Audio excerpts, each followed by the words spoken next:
Hey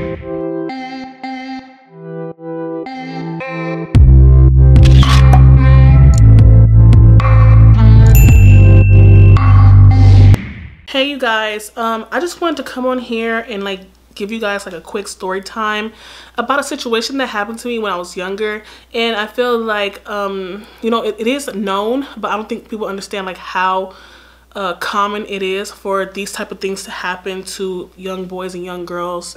So I really just want to put my story out there, and hopefully it helps someone, and it helps someone like, you know, be more protective of their kid and watch who their kid is around and watch what's going on and talk to their kids, ask them questions and stuff like that. Because I feel like, well, I don't have any kids, so I don't know. I couldn't say exactly how parents are when it comes to talking to their kids and what's going on in their life and whatever.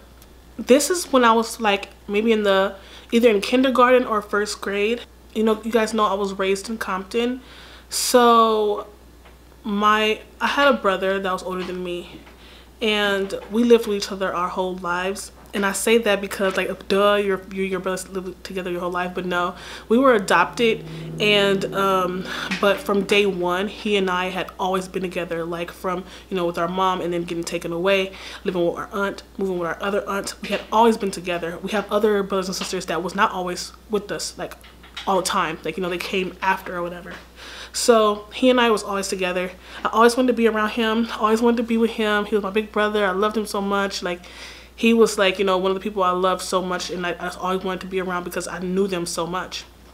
So we would go to our grandmother's house. I believe at this point we were living around the corner from my grandmother's house, still in Compton, and we used to go to her house quite often. I'm not sure why. I was too young to know why. So we would go over there to her house, and my grandmother was an amputee. She only had one leg, so she had a wheelchair. My grandma, even though she only had one leg, she was still like, she moved around a lot. She wasn't, you know, she didn't ask for a lot of help and work done and stuff like that. But this particular day, we went to her house. It was me and my brother, and he had a friend that lived next door. I do need to say that my brother was about 6 years older than me. Well, he is 6 years older than me. So if I'm in the first grade, he's either in the 7th or 6th or 7th grade, maybe even 8th. So between 6th and 8th grade. So he's not even in school with me anymore at this point. He's in a different school. He's in middle school or his last day of elementary school. I don't know. That's his last year of elementary school. So his friend, I don't know why, but even to this day, I just see his friend as grown, as older. I see his friend as older. Like, I know he probably was not hanging around no grown person, but just because of what happened and how I see him, it just seems like he was older. So his friend, like I said, was probably in his same grade or older in middle school, and I was just in a kindergarten or first grade. So this day, it was me, my brother, my great-grandmother, and my brother's friend. We were all at my grandmother's house. My grandmother's house goes like in a circle. It's not the house isn't a circle, but you know how you can go through the house and you can go around in a circle and you can still like go around the whole house. Oh, that's the kind of house that she had. To get to the backyard, you have to go through the family room. So what happens is, if you go through the front door like this is the living room. But if you turn to the left, you go straight. This is like the dining area, and then you go straight, it's the kitchen, and then you turn this way, this is the family room, and then there's a door here, a sliding glass door to go to the backyard. And then if you turn, there's a hallway, and the hallway has a bathroom, 2 rooms, but then you turn again, you're back to the living room. So we were in the family room. My great-grandmother asked my brother to do something in the backyard.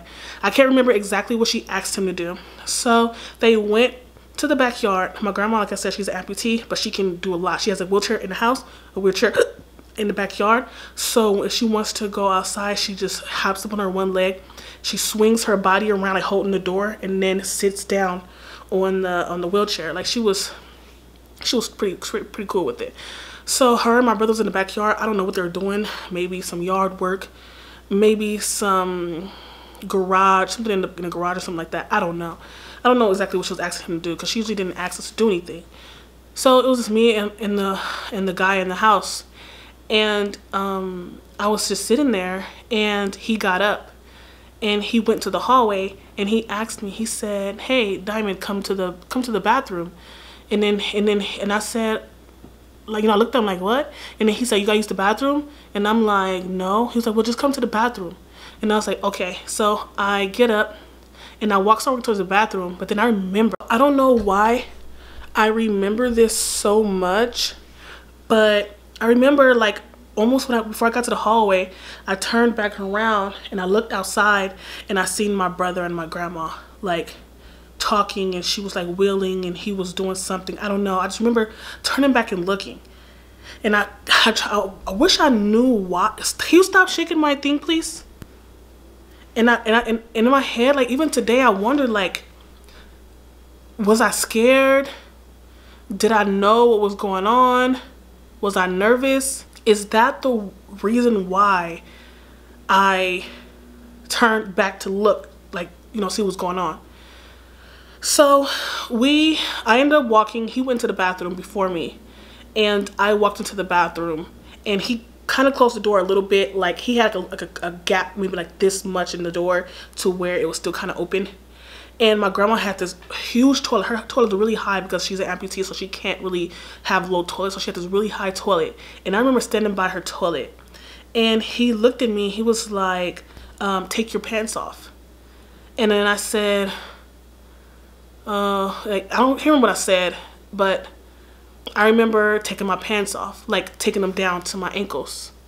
And he said, "Come here." So I went close to him, and he told me to lay on the floor. So I laid on the floor, and he was getting down. I don't remember exactly what he was doing. He was getting down to the floor, and then all of a sudden I hear the sliding glass door open up.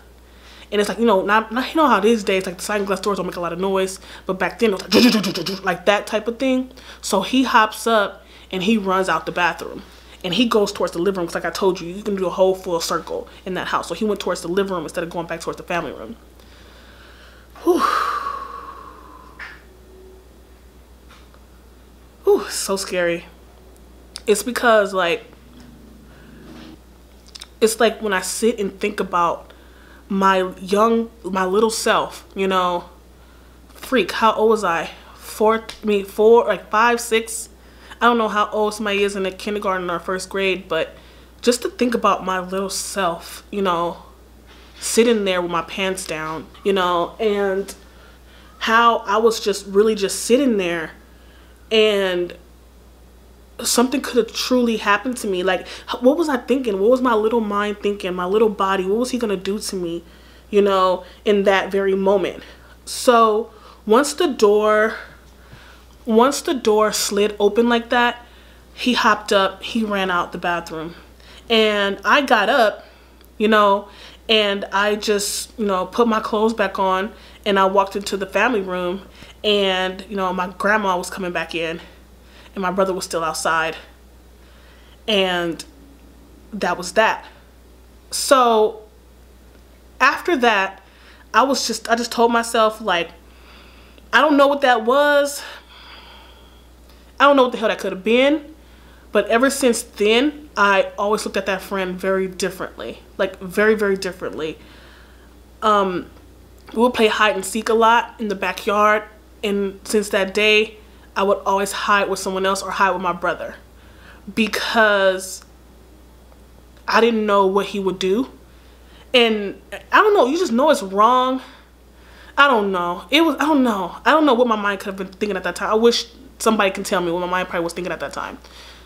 And then there was a time where, like, my brother, you know how older brothers get tired of your little sister? And there was a time where I tried to hide with my big brother when it was time to play hide and seek, and he would, like, you know, move, stop trying to hide by me. Why you always trying to hide by me? You gonna get me caught, and this and that. And there was times where he would leave, and I'm just sitting there by myself hiding, and that guy would come and he would touch me. Like, he would touch my chest and touch my areas. Like, it was just so weird to me.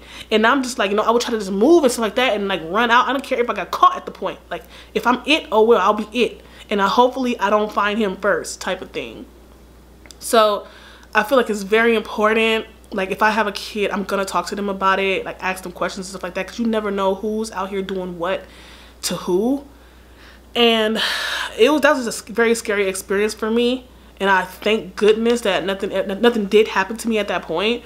I do have of course a couple other stories that is similar, and I will tell you guys those as well, because I feel like they need to be told so people can understand that this stuff is really happening.